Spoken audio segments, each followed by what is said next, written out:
siyaasi aadan maxamed xaaji aadan weli iyo oday cali wacays oo ka mid ah odayaasha magaalada Jabuuti ayaa waxay si adag uga hadleen jaad ay sheegeen in lagu dhacay deegaano ka tirsan gobolka Awdal ee magaalada Boorama sidoo kalena waxa uu siyaasi aadan maxamed xaaji aadan weli uu ka hadlay isla markaasina uu fariin adag u diray xildhibaanada golaha wakiilada ku jira ee ka soo jeeda gobolkaasi Awdal oo uu sheegay in looga baahan yahay xildhibaanada in ay ka shaqeeyaan nabadgelyada guud ee gobolkaasi Awdal aadan weli oo arrimahaasi iyo arrimo kale ka hadlaya ayaa waxa uu yiri sida tan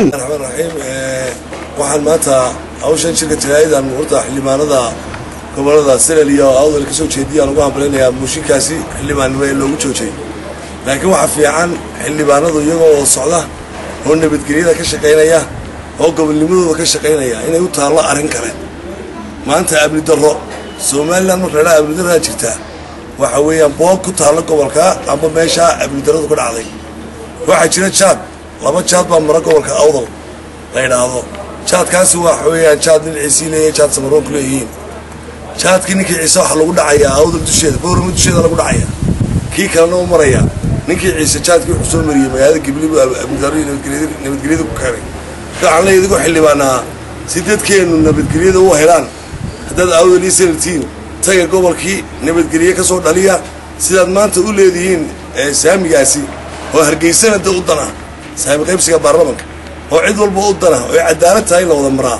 waxay noo wanaagsan nabadgelyada xildhibaan ayaale waxaan leeyahay waxa ku taala nabadaas inaad maanta tagto oo nabadgelyada ka soo dhaliso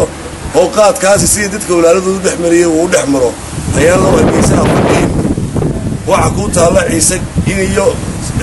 jiida samaroon si nabadayna isku dhexmaraan ayaa ku taala waa ku farxum adigu Hargeysa jooga ina xildhibaan ayaan la saamiga iyo wixii aad salil ugu doodisay heed sireed salil iyo Awdal ku doodiseen ay maanta abni darro ku mari waayaan oo hantidii ganacsiga ku lahaayeen ay Boorama dusheeda mari kari wado oo meelaha kale la maraan taasaan